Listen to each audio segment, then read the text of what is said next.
Coming to you live from Radio Cayman Studio. For the record. For the record. Hear from your government officials, independents, and the opposition on issues that matter to you. The record. Engage in an open dialogue between residents and lawmakers. For the record. The record. Informative, impartial, insightful. This is your talk show. 1-800-534-8255. Your calls, your input. This is For the Record. And now, your host, Orit Connor. Today, Monday, the 15th day of January 2018, I want to remind you that we celebrate the birthday of Dr. Martin Luther King today, that great civil rights leader in the United States of America.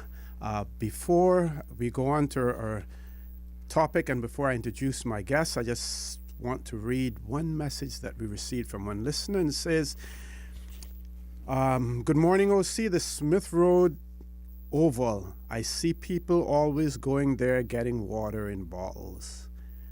This morning, there was a truck there filling up his two big white containers on the back of his truck. Just wondering who pays for the water.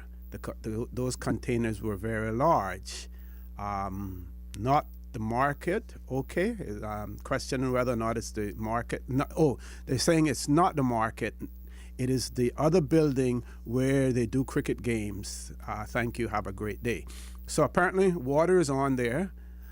People are making use of it, getting it for free, and more than likely, unless one of the sporting organizations has a lease on that property and the water bill is in their name, then it is CI government paying for it. Someone may want to look into that. Don't want to deny people water, but if someone is just getting a freebie and taking a free ride, then that should not be happening as well. So someone may want to look into that situation there. Now, next week, Monday, a week from today, we will be celebrating National Heroes Day. And here in the studio to talk to us about next Monday's National Heroes Day, we have Miss Caraco, who is one of the members of the National Heroes Day 2018 Planning Committee. And along with her, we have Mr. Craig Marin, no stranger here on Radio Cayman or in the Cayman Islands. And he's also a member of the selection committee for the awardees for National Heroes Day. So without any further ado, I'd like to say, Ms. Cara, good morning. Welcome to For the Record. Good morning, Mr. O.C. Thank you. And Mr. Craig Marin, good morning. Welcome to For the Record. You're looking fit and healthy after all of that snow in Delaware. Oh, yeah, had a good time. Thank you for having me on the show this morning, O.C., and good to see you too. And thank you, Cara, and Miss Teresa. But can I say, whenever I hear that voice, I hear that James Earl Jones voice from CNN. Oh, okay. Okay. Welcome to For the Record, 89.9 There you go. FM dial. Okay, let's talk about National Heroes Day. Huge event, as usual. Many awardees, and sometimes because the Cayman Islands is so far back in terms of our recognition of people who have accomplished, made great accomplishments and great strides in certain areas, we now have to play catch up with it. Our awards have always been limited to the Queen's New Year Awards, the MBEs, OBEs, certificate of badge and certificate of honor. And then, of course, we have the Duke of Edinburgh awards that is done for young people and stuff like that. But other than that, not a whole lot went on until we decided that we would select a national hero, and then we had some local awards that were given out. So people will say, oh, we have hundreds and hundreds of awards. It takes away from what would normally be done on an individual basis, but we have a lot of catching up to do. We want to start to recognize people while they're alive rather than waiting until they're 6 feet down and they know absolutely nothing about it. So we probably have a record number of awardees, for this particular event, National Heroes Day, and it has to do with sports as well. But I'll let Mrs. Cara tell us more about it. Yes, sir. We actually had over, I think it was 500 nominations altogether, and we actually have 285 awardees. And the categories are Early Pioneer, Pioneer, Emerging Pioneer, Long Service, and Memorial Scroll. And it was a very tedious process. Craig can probably go into the nomination process a little bit more about that before we get into the events and so forth. Yeah, as Cara said, it was a lot, especially that came in the last week. I was actually overwhelmed with the number of people and the names that popped up. I can only go back for so far based on my age and my time with experience and age when I first started with cycling. So I can go back and actually tap into basically track and field, because what dominated back then in the 80s and early 90s was track and field, and then swimming came along. So, but the other names that comes up were people that are a little older than me. It took other committee members to kind of tap in to say, hey, this person did that back in so and so. And I was like, okay, I didn't know that. But yeah, it was a tedious process to get to the number where we at today. Yeah, and this year's theme for National Heroes Day is sports, and the definition of sports includes all forms of competitive organized activities or games, either physical or mental, conducted through individual or group participation. Whether amateur or professional, sports is governed by a set of rules or customs which serve to ensure fair competition and allow a consistency of the winner. So this year, including all the awards that we usually have, which is the OBM and so forth, we're only doing like a bravery citation this year, and 2 individuals are getting that, and then we go into the thematic part of Heroes Day, which is sports, and that's where Craig and that committee played a major part of the nomination process. We tried to pull as many associations in as possible so that we could get a well-rounded committee. It was probably over 20 to 30 people at one time sitting on the board. Yeah, when we started off, but you know how it is as you roll, because that's the whole month of doing that process in September, from September the 1st to September the 30th. So attendance to that committee was very important. It had to be important to read the nominations and also do research. You'll get something that say, Oric Connor rode a bike, did this, did that, bam, 2 paragraph. Sometimes you need more depth. So you would kind of have put that one side to say, well, you want to reach out to those that nominated Mr. Connor to find out what was his involvement in cyclists, so on and so forth, or whatever particular sport. So, that was a tedious task on some of the nominees. Was there a template that was used for the nomination process so that, Yeah, every year we update the same form so that we hit all of the criteria needed. And then there was some forms that was submitted that had absolutely nothing. They would just have the name, the possible year, and then from there we had to go into more research to try and pull that information together so that we can have a good discussion on where we need to place this person. Were they able to, did they meet all the credentials and so forth? So that was very tedious as well. Okay, we have one caller. Let's go to the phone lines. Caller, good morning. Welcome to For the Record. Good morning, OC, and good morning to your guests. Kenneth Bryan here. Good morning, Mr. Bryan. How are you? Morning, Mr. Bryan. Not too bad. A question for Mr. Craig. Happy New Year, my brother. Happy New Year to you too, my friend. And my question is, who was the first Caymanian to go to the Olympics? That would be 1976 in Canada. I think it was in Montreal. That was Carson Ebanks. It was all yachting then. Yachting was the first foot that set the pace for Olympians for the Cayman Islands. It was the 1976 Olympics. It was Carson Ebanks, Jerry Cornell, and I think that was the one or two. If Carson listening, he could call in and fill that in. When did Donald get involved? And Peter Donald Melbourne. McLean. Peter Melbourne, when did he? And Peter Melbourne. Good, go see, yeah. And Peter Melbourne, Kenneth. Okay, where does Tom Holston fall in that rank?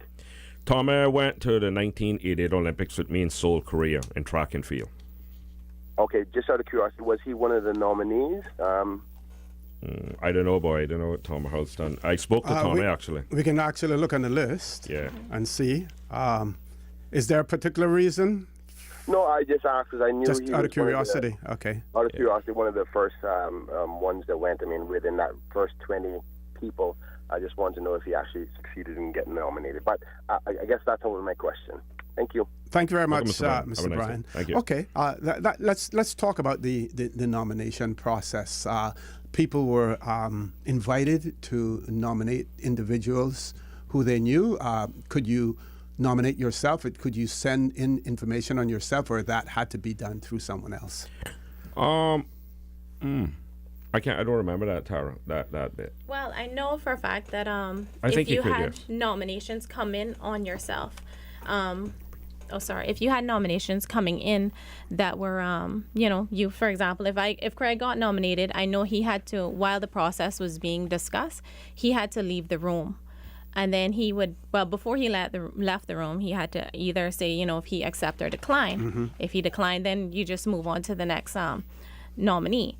If he accepted, then he would have to leave the room until they decided that process, decided if it was, where he would fall, if he would get, nominated or not. So he wasn't a part of that process. Okay.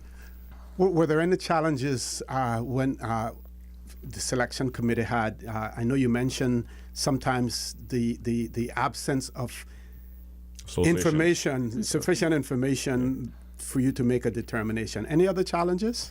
Yeah, especially those challenges. If Tom Holston is not in this, that would be an example Mr. Bryan is talking about. And I've actually, when I found out that the heroes that they were going to nominate sportsmen in the past, I started to go back and think about the George Ebanks used to run, the Wellingtons, Tabitha Parchment, Tom Holston, the great Manderson, Edward Manderson, who actually went with Ada Fycroft the games with me, and that's where I won my first gold and silver medals.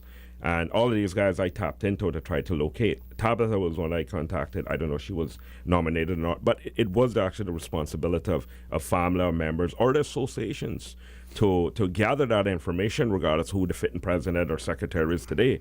But that also has to go by records, and also has to go by people in these committees to find to find the individual to go back and say, what about so and so?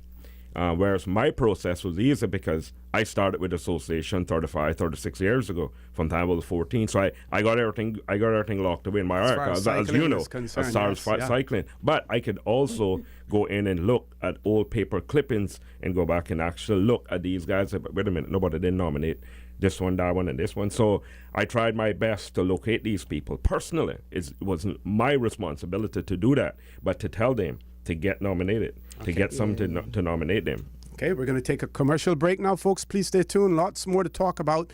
National Heroes Day next week, Monday. We haven't gotten to the food part of it yet, but we're leaving that for the last because that's going to be the final bait to get you to go to National Heroes Day celebrations. Please stay tuned for the record. We'll be back shortly. Good morning and welcome back to For the Record. In the studio with me, I have Miss Teresa Pitcairn, my co-host, and then we have Miss Cara Coe, who is on the planning committee for the National Heroes Day 2018 celebrations, which take place next week, Monday. We also have with us Mr. Craig Marin, who is a member of the selection committee as well. We're talking about the selection process, and the reason that we want to dwell on this process for a while is simply because at some point in time, if you haven't already heard it, at some point in time, people are going to be questioning why wasn't Mr. So-and-so, Miss So-and-so, weren't their names included on it? So we want the general public to understand the selection process. We want them to understand the role of the committee, and we want them to understand the role of the heads of the various sporting organizations in the Cayman Islands, and what you did to reach out to them to get information as well. But before we do that, we have one caller, so let's go to the phone lines. Caller, good morning. Welcome to For the Record. Yes, good morning, OC. How are you? I'm fine. Good morning. How are you? Not too bad. And good morning to your panel. Morning. Morning. Yes, I understand you have Mr. Craig Marin on their show today. Yes, he is. Yeah, good morning, Craig. Morning, sir. How you doing? This is Lord Len. Lord Land, sharp head. Yes, I know someone today would be very proud of you, my friend. I know he would. Yes, so I want to say congratulations, and I know you've done a lot of work putting this stuff together, and I want to say a big, big, big thank you, Thank you, Lord Land. All Thank right, you man, very no much. problem. Take care, man. He would be proud of you saying that as well. Exactly. Good. Thank you, Mr. Lennox.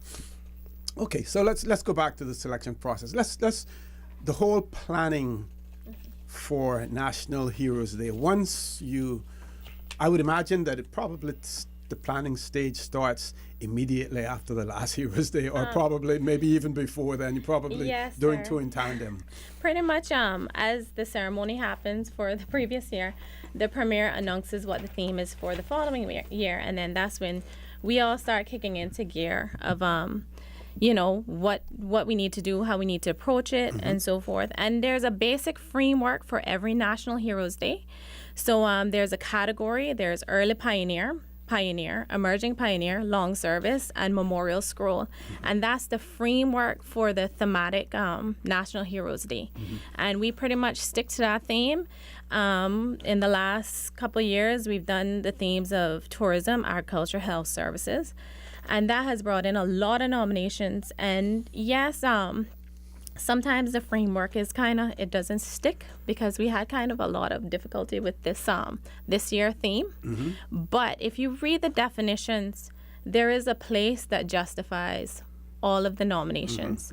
And a big part of the nomination process is getting the Cayman community putting in those nomination forms.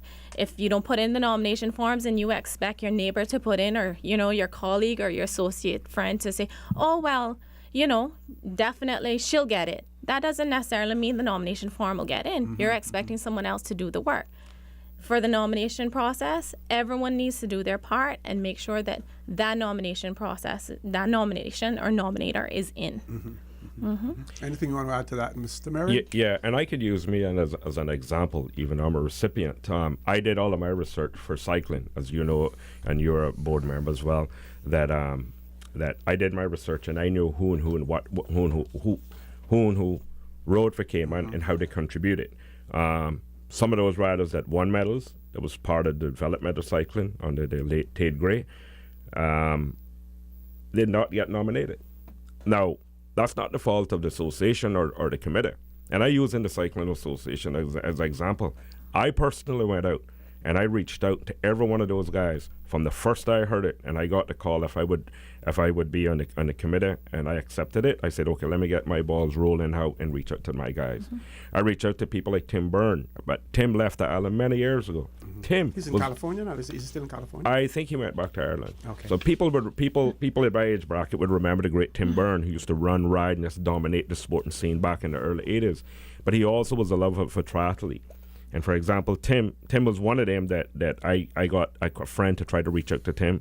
I reached out to Ernest Moody, who's an Olympian, Alden Witt, who lives in Birmingham today. Ernest lives back in Jamaica.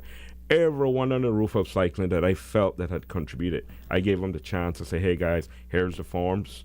Get someone to nominate you. Of course, because I have Per in my sister Marilyn's bio, Richard Pascal, Michelle Smith, Stephen Burrow, all of those guys, I got everything because, to be honest, David Dibben, a lot of those guys lost a lot during Hurricane Ivan. A lot of information was destroyed. but I kept my stuff, safe, so I could also go back by memory or tap into the first president of the association, Bob Nunes archives, and then he could fill me in. But I do remember that, so I took it personally as president of the Cycling Association to gather my riders that had contributed to build the sport and what it is today over the last 36 years. So I did my dues as president. Now, I would have expected other president or people on that committee to have done the same. It's up to them to do it, but also involving the general public.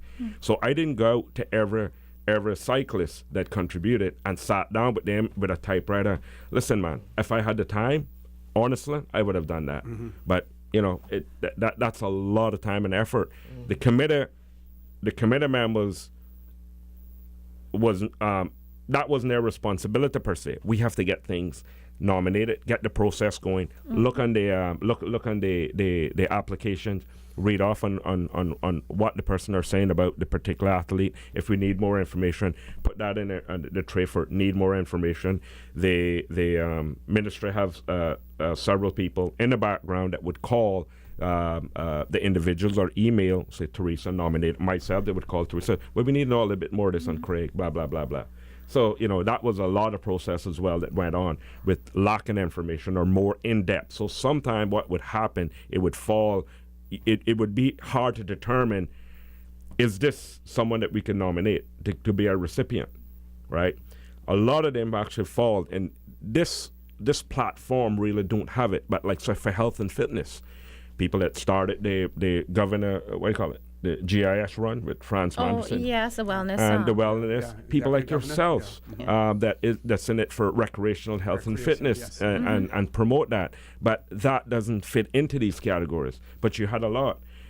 If I was doing this and if I knew about 3 months prior, I would say add these into that. But this is a format that the Heroes Day is designed on. So when you go into support, it's a lot more that you could add. And I can say this before you go, Rox, anyone else. That is why I believe today Cayman needs a National Hall of Fame, Sporting Hall of Fame, that basically capture these categories and as well as sports and recreational and health, so people could be awarded yearly. Yeah, that's what we need today. And we have some, some old sporting heroes. We have, Skipper Roy Miles. I don't know that. Passed away. Yeah. Goodman Powery. You had the Levies in Bordentown. Oh, great. My mother. You see, this is an example of what we talk about. If this committed form, and this is something that I've spoken to several of the minister on that I would like to get rolling. I've actually spoken to Gerald Francis about it. Bob Nunes came up with that years ago. Say that's what Cayman needed, because in the 80s, if you remember, we used to have the Sportsman of the Year. I think that was the compass. I don't think it had anything to do with government at the time. But Alfred Ebanks was a recipient of that, right. And I think Victor Thompson as well, with his contribution in swimming and skiing, so on and so forth. So I think it's about time that we get a sort of platform for that. And if we had something like that, we could pick the cream of the crop from that selection and then add them in Heroes Day. Right, so the list would probably more or less be smaller, but those that have won medals and contributed from a CRIFTA level up to a Commonwealth or Olympic level. We haven't won the Olympic gold yet, but waiting for you to help me that in cycling. Like I said, we certainly do have a lot of catching up to do in terms of recognizing our pioneers or heroes. Or either in sports or anywhere else, and that is why you end up with so many nominations now, because we have to catch up with it, and if that's what we have to do, then certainly. I notice here also that there are some persons who are being awarded posthumously as well, and that is good, because those people there was never a system in place before for them to be recognized as well. And just looking over the list there, I think you have an asterisk by those. Yes, sir. They on the print one that I have here, Timothy Emmanuel McField, MBE. There's not an asterisk by him, and I think that should be Teacher great. McField, because Perfect. That's another thing I wanted to mention. We have published the names. They were in Friday's Compass, and they're supposed to be on all of social media. They should be on gov.ky. If you could please just take a minute, see if you see any names there. Please contact protocol office and they will update the list for me, because I need an updated list to make sure that everyone's name is spelled correctly. They have the correct designations, if they're dead or alive, because I have tons of certificates to get printed for this on Monday. And just for clarity, at this point in time, it is not possible for anyone to be added on. No, sir. As far as the nominations are concerned. No, sir. Okay. No, sir. Just want to make that Everything. clear to our Yes, it's listening been approved by cabinet. audience as well. Okay, we're going to take a commercial break now. When we return, we're going to talk about the actual ceremony, what's going to take place, how many, whether or not everyone's going to have to come up and receive their scroll or a pin. We want to hear, if you're an early pioneer, what you actually will receive. If you're a pioneer, what you will receive. If you are an emerging pioneer, what you will receive. And then we see that there's a memorial scroll as well, long service award also. So we'll talk about all of those things when we return on For the Record. So folks, please stay tuned. Good morning. Welcome back to For the Record. In the studio with me, Ms. Teresa Pitcairn, Ms. Cara Coe, and Mr. Craig Marin. We're talking about National Heroes Day 2018, taking place next Monday, the 22nd day of January 2018. I also want to remind you, if you want to call in and participate in the conversation, you can call us on our toll-free number provided courtesy of Flow. That toll-free number is 1-800-534-8255. You can also call us on 949-8037 and 949-6990, or email us at For the Record, one word, For the Record, at candw.ky, or through WhatsApp, our number 925-3261. You can either send a text message or leave a voice note as well. We have a caller, Ms. Susan, one caller. Let's go to the phone lines. Caller, good morning. Welcome to For the Record. Good morning, O.C. Good morning, ma'am. Good morning to Ms. Cole and to Mr. Craig Marin. Good morning, ma'am. Morning, Mom. I have a disappointment when I see I do have it still. When I see the furthest come in the long service. But wait, let me backtrack for just a little bit. Craig, he mentioned the sports person of the year for the cycling. What about the sports person of the year for the Special Olympians? That's a question there now. For the sports person of the year for Olympians? Yeah. But you asking if we had a platform for that before, or you asking if it should be added to this? There was a platform for it, and only one individual got that. Oh, I don't remember that. And that let me go on now. That person's name now is Mitchell McKinley Smith. Oh, But, pardon? Yeah, go ahead. And he is in the long service award, and he's 29 down the row of all that long people. And for him being Special Olympian, and another thing, he was the one that brought the very first gold medal to the Cayman Islands. Is that for Special Olympics? Yes, sir. Okay. And that's my nephew I'm talking about. Okay. Yeah, I think I was I've been in touch with him. Me and him was corresponding over the last couple of months actually. Oh no, that what you're talking about is my cousin, the cycling. You mean Mitchell Smith? Yes. No, yeah, but I'm talking about the first name that you mentioned. Mikey, in the paper has Mikey Smith, but his name is Mitchell McKinley Smith. But in the paper has Mikey Smith. Okay. Actually, it was the Honorable Speaker, Mr. McKeever Bush, that nominated him. But this is all that's in the paper. Okay. So my concern is why is he not going to get one of those beautiful, I know you never word them, that beautiful pin that is going to be given to I'm getting all balled up now. No, that's fine. Yes, he deserves to have one of those pins, but he's in the long service award. on here 29 from the bottom of those two long rows that is in the Cayman compass. I got it. I see the name. I'm looking at it right now, ma'am. I would like very much to have my disappointment cleared that he do get one of those pins. Yes, ma'am. This is Kara speaking. One thing I'll ask you, if you can call protocol office 244-36112 to correct the name, and so that we can get it officially done there, and as well as if we look at the definitions, and at the end of the day, each one of these names were discussed in the committee, so we can't really speak on behalf of the committee and their decisions at the moment. But long service definition is a living individual who may not have been a leader, but at this time it sounds like he was a leader, but a long service person in sports community who has contributed for 10 years or more.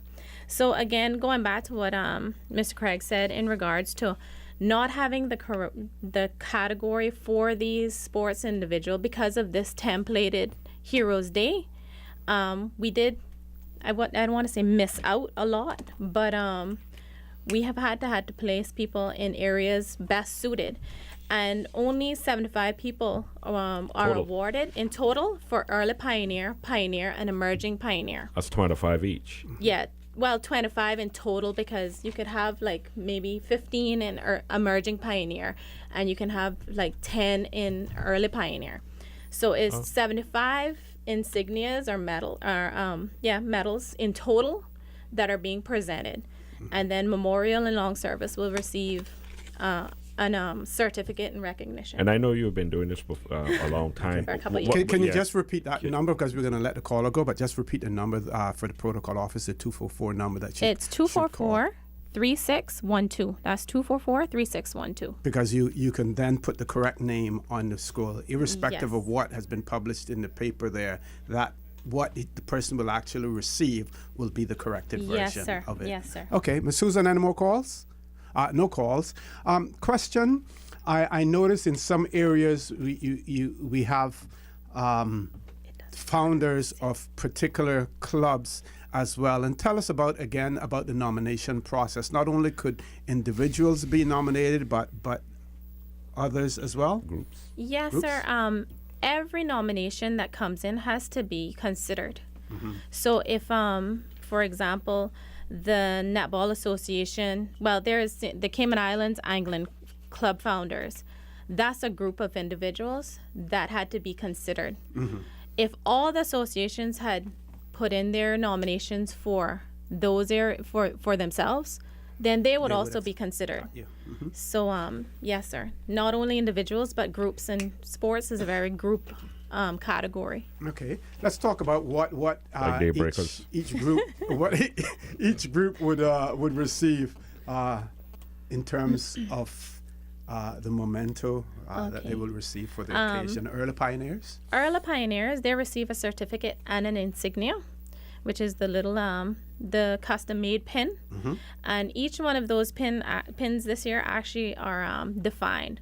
So there's a ribbon for a colored ribbon for pioneers, and they all actually have early pioneers on top, and then pioneers have another color ribbon, and it's defined by the category and so forth for emerging pioneers. So they all have a different color for the area they receive their award in. And these pins are a little bit bigger than the usual ones. They're actually 2 inches tall. And like I said, it's a custom design. I designed it. Oh, okay. And Excellent. yeah. So that's it. And let me see. Pioneers also receive a certificate and an insignia. Emerging pioneers, same thing. And memorial scroll and long service receive a certificate. Okay. Any special instructions do you have for all of the honorees who will be there? We want to lay out times where that they should be seated and everything else. And Yes, sir. let's talk a little bit about the ceremony. We're going to take a break at 9 o'clock, but we still have about another 6 minutes. Okay, well, the ceremony starts at 9 a.m. sharp on Monday the 22nd. We're asking all awardees to please be seated by 8:15, 8:30 the latest. Please come into town early because parking is always kind of fickle. because it's being a public holiday, you can park wherever is available. And when you go to the tents, please look for a volunteer. They will, because it's assigned seating, they will seat you in your correct category for ease of getting you ushered up to the stage, so that you can receive your insignia or your certificate. And and then that's it. After that you go and receive your collect. Some people, the memorial and long service will need to collect their certificate in the library because they're doing big group shots, and then they go and collect their certificates in the library, and then everyone proceeds over to the town hall for a photo opportunity with the ministers. And then everything as soon as the ceremony is finished, everything opens up. The exhibit, I made to understand that there's an elaborate exhibit that's going to be there as well. Yes, every year we have a pretty good exhibit. This year, we're actually having 16, maybe 20 vendors. So that's the associations are coming, and the Hot Rod Association, they're bringing a car, a motorbike. The Water Association is bringing a jet ski. In the town hall, we have, like I said, I think it's 16 to 20 vendors. And the Boxing Association will be doing demonstrations on boxing. The Golfing Association will do demonstrations on golfing. And there will be tons of other associations basically having little booths set up in the town hall. The Karate Association is doing demonstrations, as well as the Gymnastics Association. So it's a very active and lively family fun day. Family fun-filled day. Too bad I can't get a cycling track out there behind the library, 450 meters. Cycling Association will also be displaying our, I got the low-profile bicycles from 86, 87. Okay, yes. We're using 88 Olympics, and my collection of memorabilia. Some I'm actually collecting from Perry, Mitchell, and yourself. It might be a good idea also to show that particular bike that was used in 1976, right? And 86. And 86. That was the first time for that low profile cycling. Yeah. Okay, you so got the 1976 home that I got on borrow from you. What you would want to do then is show it then, and show now what is being used now in terms of where we have come in terms of technology. So you get use a time trial bike now, for instance, in Mitchell's terms of what is being used. Or someone one of yours. That would certainly be a good idea. Yeah. Now, Miss Cara. The awardees, are they allowed to bring guests as well, and how many? Yes, all the awardees should have been contacted by now and identified how many guests they're bringing, and then we reserve those seats for them and their guests. And then there's also open tents for the public, for the general public to come in and sit and enjoy the ceremony as well. And sometimes we even have cruise ship passengers that kind of trickle down to the ceremony to see what's going on, because that whole area, the Hero Square, is blocked off. And it's actually quite a huge and very good event for the nation. It makes me proud to be a part of it. It's very unifying as well. Yes. Mister, you have any questions? I've been asking all the questions. No, not many at all. Okay. It's a monumental task that you guys took on, and kudos for the job done. Thank you. Thank you, Teresa. Okay, we're going to go to our headline news at 9 o'clock. When we return, we'll have another half an hour to talk. Soon get to the food. We'll soon get to the food. Morning and welcome back to For the Record. We're on our last segment, the last half an hour. We'll have one commercial break before. Those of you who are interested in joining us in the conversation, please take the opportunity to call in early. Don't wait until 5 minutes before we go off the air, because then we normally will have to cut you short then. So if you want to call in, these are your opportunities. We have one voice note, and we're going to play that voice note as well now. Miss Susan, go right ahead.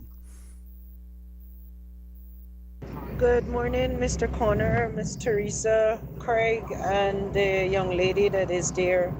A quick question in regards to our footballers. I did not notice, perhaps I overlooked, but I'm quite sure I did not see his name there. David Kinpipe Whitaker. I didn't see him nominated for football. I don't know if nobody nominated him or what. I wonder for what reason. I see Mr. Renard Moxham's name is there and quite a few others. Thank you. Kindly, may you all have a good day. Bye. Very much for that caller. David Ken Pite Whitaker, a footballer.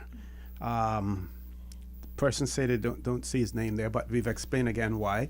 If it isn't there, if it isn't there, they did not get a nomination in, or they might actually have, I guess you would call it, their government name might be there. So we might know them as something else, and they're listed as something else. So we have to take in consideration nicknames as well. So yeah, if no nominations forms came in, then maybe his nominations forms did come in, but he didn't meet the credentials that were asked of the different areas, different categories. And again, that would have been the responsibility of the person nominated. And normally you would have contacted that person and say, listen, we need additional information. Correct. Please get that. Because it isn't simply just a name that qualifies you. You need to have the background information. Yes. Because you have 500 and odd nominees, and yes. you have to. And I can say again that there was a lot of nominations that came in that were just kind of blank. They left it up to us to try and figure out, because we asked for some history or some kind of documentation of what they've done, and we then had to research those areas. So, I mean, for next year, I'm hoping that if you do put in nominations, try to put in as much as you can of confirmed information. That'll help the nomination committee a lot. And what this does as well, Tara, I want to mention is all of this information is going to be stored at the National Archives. Correct. So all of the nominees, all of the recipients goes into the National Archives, I think, where people can go and read it. But they'll have that history, so we can start to build on something. So if our future Sport and Hall of Fame ever kicked off, you can pull some names from this and help define it, and whoever that committee might be in the future could then reach out to the associations and say, we need more information on Dick, John, or Harry. Yes, so we could build their profile. And sometimes people actually need help with that, and that's a tedious process when you're doing these things. But once we get this platform rolling, that's why I would like a platform of such set up. Then once you get all the names in the database, then you can pull it from there.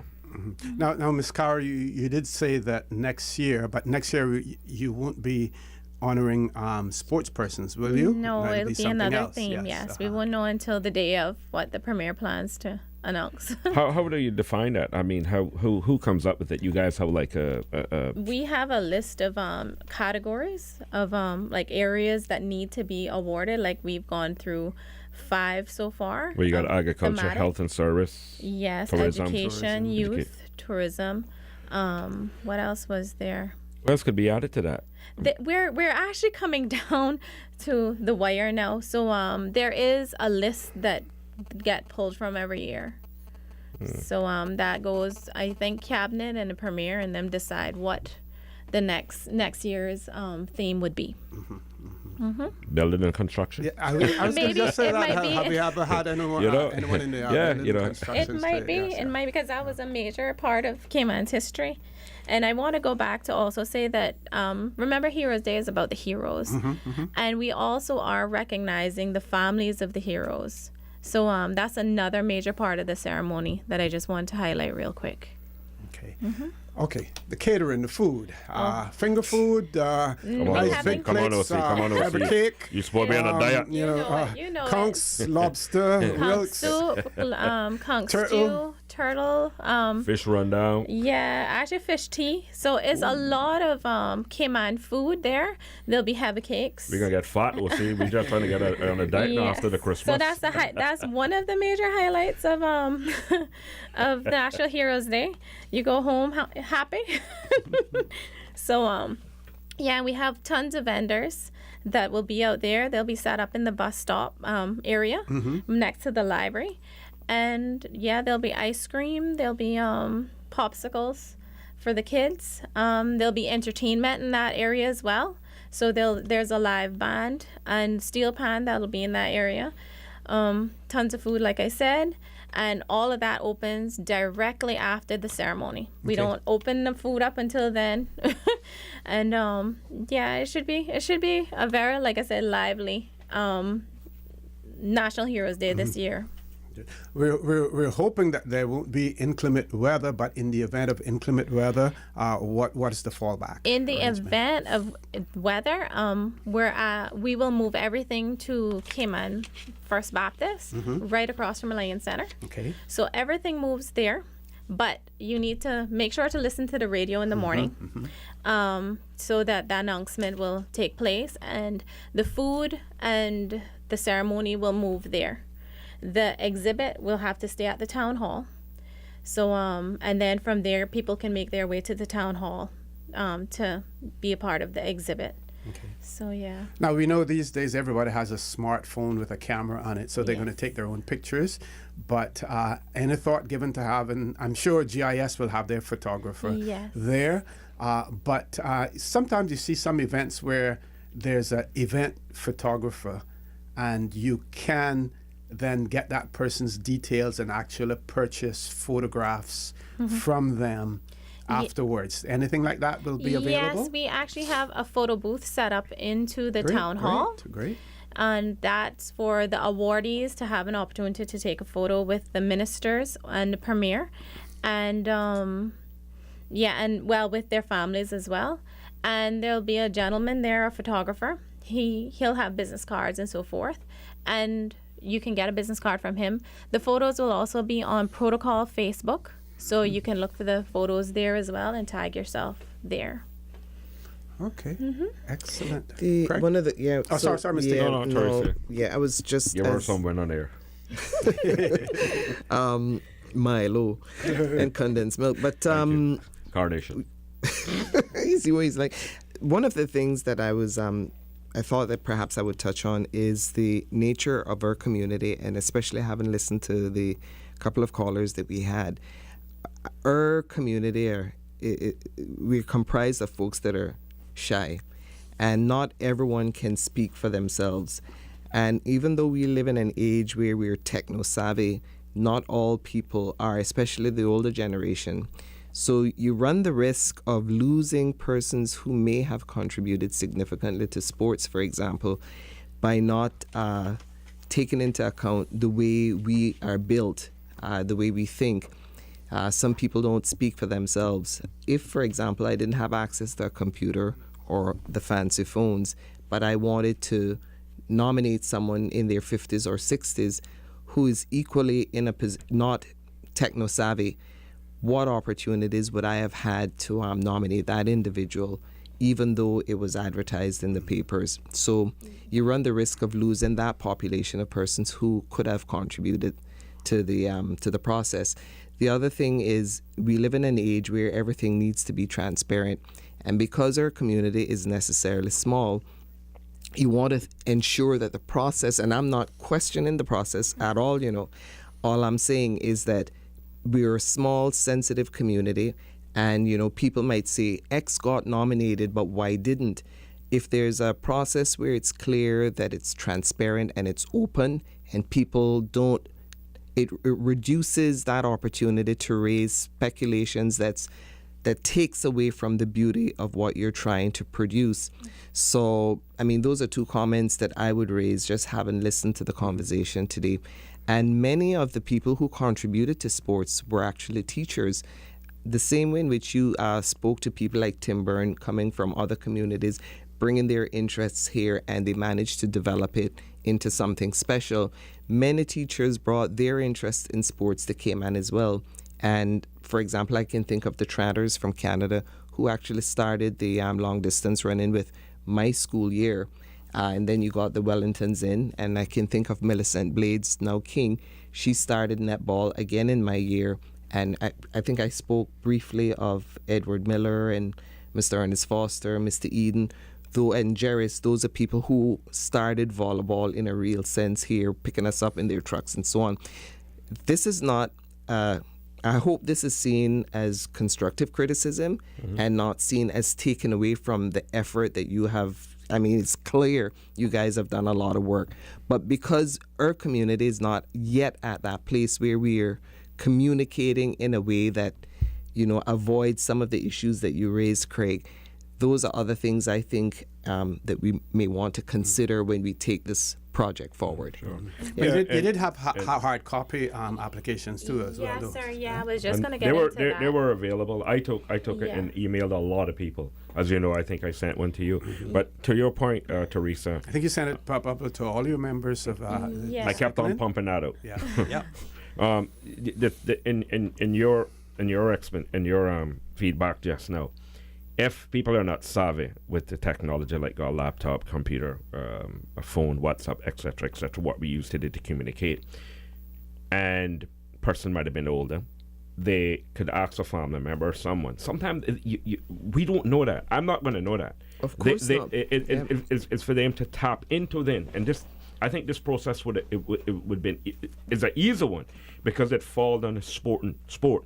And every sport here, a sporting association, is to tap into that. President or the Secretary General of the sporting organization say, hey, I'm checking up and I want to nominate Teresa Lewis from Bordentown. She did the high jump back in 1976, quiffed the game, blah, blah, blah. Okay, then they'll put you on to the Secretary to get that information. Because you got to remember now, you're looking at 40 years ago when they're talking about you. Who is that new President or Secretary General of that Olympic Committee today, or of that sporting organization today? Let's say track and field. There might be been a person that just took over the association, or probably not from here.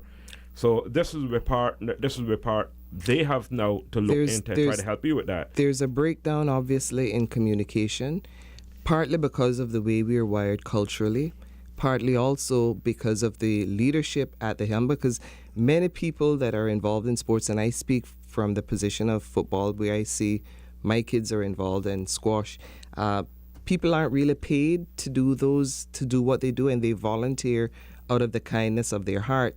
And many of those persons that are involved have families of their own, and their own issues that they have to deal with as well. I'm not pinning any blame. I'm just saying that there are other factors that are involved. Yeah. If you want to ensure, and it can't be about blame.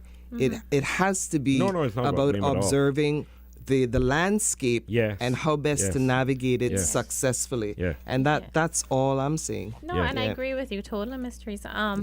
It's the same thing with people getting restart the car to catch it. I gotta go when my mind is rolling. But it's the same thing when people go to vote. They come up with the same old excuse. I've seen it happen from time to time. And I know how our community stay. It's a knee-jerk reaction, right? And sometimes, we need to be a little bit more responsible. And I'm sorry to say this, but I get this all the time. I'm getting texts, I'm getting messages now over this. But no, man, you could have done that. You know it. What more that this committee had to do, right? Because if this were my committee, this is the same argument I can use. This is my observation, and this is my opinion, that then if it was 2 months, somebody would say, well, it should be extended to 3 months. Give them 3 months, then so on and so forth. Then this should have been an exercise that lasted 1 year. I guess the question is, And you still would never get it right, and people would not be satisfied. People need to participate, and people need to be responsible. How do we move to a place where we invite our community to do exactly as you're saying now? Because this is now a wider question that you've raised. Well, Teresa, this goes into something totally different from sport, and goes in, and I know where you're getting at, and I get very sentimental about our people as well. And this is where part we need to come back as a society. OC goes out in the morning with his group, they breakers, they have a great time, they're not racing, they come together, they go to breakfast together. That's the sort of thing we don't even do anymore to even communicate. I mean, that's a different topic on a different day. You can have me on that talk show one day to reconnect. And if we were reconnected like how other countries are today, when they, for example, many countries have a cycling clubs. All over Europe. We don't have a cycling club here. We got a Cayman Islands Cycling Association. OC has a group. And they want the cycling association to do but everything. They want the cycling association. And I get it. Well, you didn't have Gatorade. But I wanted this. Like, dude, I had to cut that down. Call the association to volunteer for that sport. Call them out. I said, no. I cut that all out. We're an association. We're a body to develop cycling, not a volunteering body. If some people want to take it like that, by all means, start your cycling club. And Okay. then you could do that. Have to take a commercial break. When we return, we will have our final discussion for the morning. Please stay tuned for the record. We'll be back shortly. Good morning. Welcome back to For the Record. In the studio with me, Ms. Teresa Pitcairn, Ms. Carrico, Mr. Craig Marin. We're talking about National Heroes Day 2018, next Monday, the 22nd of January 2018. And we're talking about the nominees. One unique part of the selection process, of the criteria, was that you didn't necessarily have to be Caymanian. We know there will probably be some comments, about that as well. But there are many non-Caymanians who contributed to sports in the Cayman Islands. We heard Ms. Teresa talk about teachers. Only yesterday again, because I'm going back to my trade winds now, because yesterday I spent a lot of time on it. There was a cricket match between West Bay and Georgetown. And there were people like Mr. Jimmy Powell, Mr. Ivan Farrington, Mr. Benson Ebanks, several others. And just for reflection, I'm going to find out and one of these days talk about it. Then when you look at the Georgetown group, there was the Commissioner of Police. There was Mr. Hill, who was a teacher. There was Berger, who was a teacher. Joseph Anderson, who was a teacher, and other expats who were here then. So those people contributed. Hence, we didn't necessarily restrict it to Caymanians only, but we wanted to honor those persons who were instrumental, who were involved, either as pioneers, emerging pioneers, or whatever. Craig, I think you want to say something about cycling as well. In terms of what? In terms of the assistance that cycling got from people, from non-Caymanians. Okay. Peter Lorden, Mr. Bob and Eunice. Oh, yeah. Well, Bob and Eunice started this Jamaican Cycling Federation back in 1966. Actually, I said the airborne, I don't know my beautiful age. But tell us what you said you said off air just prior. now. Yeah, I said that people, the likes of Bob and Eunice, Jamaican national, retired lawyer, and the likes of Tate Gray from Cardiff, Wales, developed cycling here in the Cayman Islands. Yeah. If it wasn't for them, I would not have been here. I would not be here. That is what shaped my life. Perry, Mitchell, Pascal, very successful business people today in the community and contribute to the community. Case in point, Craig Marin right here. Am I proud of that? Of course. And this is what I want to deliver to our people, because it uplifted me. Yeah.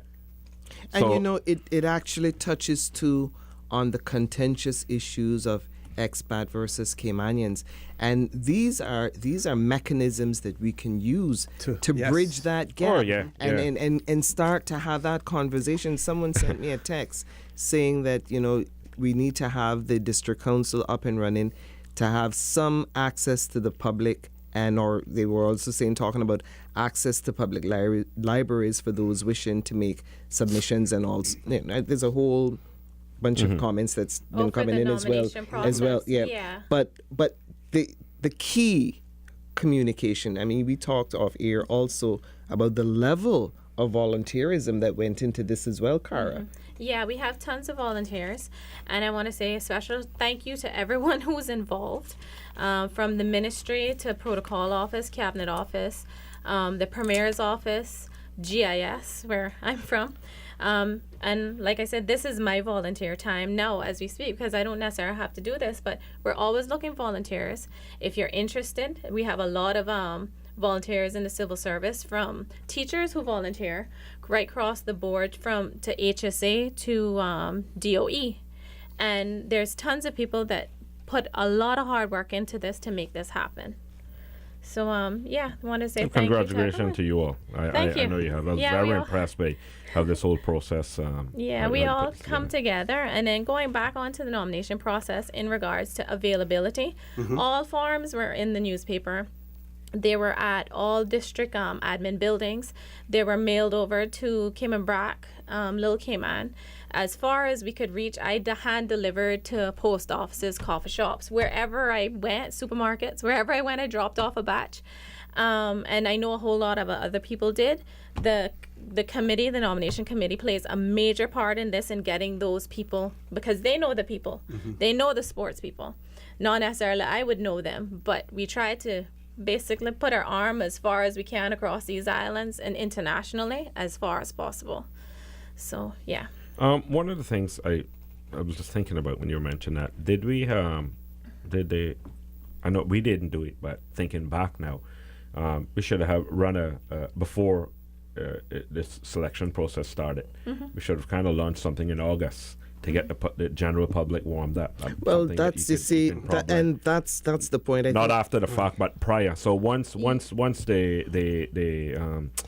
the selection committee or the ministry knows, say, well, this year next year we're going to be recognizing sports, but we want to have a program leading up before it'll like a pre-launch thing. Yeah, but it's engaging people. Correct. Not from top to the bottom, but through inclusion. And I think you and I had that conversation on the flight when we were coming over. You know, tap into people's interests and get them engaged. But we know how Caribbean people are. All right, exactly. Including Caymanians. No matter how early you start, if you start early, they're going to say you start too early. How do you expect me to remember in June or July that in January you're going to have a Heroes Day and you want me to nominate someone? No, come back to me a few days before it's supposed to happen. I think it could have been a warm up. Thinking back now, because this could be an example. Yeah. And then we could say we'll be launching it today. This is August the 1st, and we can just talking about it for the shows on TVs and stuff to get the general public. Get them engaged. I know. That OC's being defeatist. We're not paying him no mind. Right? We want Craig. We want start something. Craig Carrot, we won't start something new. You leave OC back there. And we did start some save the dates and so forth, and did like a little soft approach to it. And then as soon as nomination process came, then we hit the ground running and tried to get everyone's attention there and then for that month. So it's every year we try to do our best to try reach as many people as possible. But at the end of the day, it goes back to what you were talking about, Miss Teresa, that culture shift. To get our Caymanian people, our Caribbean people saying, all right, well, let me not expect Craig to put in that nomination for whomever. It's our responsibility to do that, not Craig's. Not, if you say, I wonder if so-and-so is nominated, don't wonder about it. Just do the nomination. Send an email. Information there to send emails, But here's a responsibility I'm going to take today. Today is Dr. Martin Luther King's birthday. And I would want to say that if my father, Orrit Connor, Ernest Connor had been alive today, he would be celebrating his birthday today as well, January 15th. Miss Reba, Tradewinds newspaper, the 13th day of January 1966, that publication, photograph, and it says, these are 5 of Mr.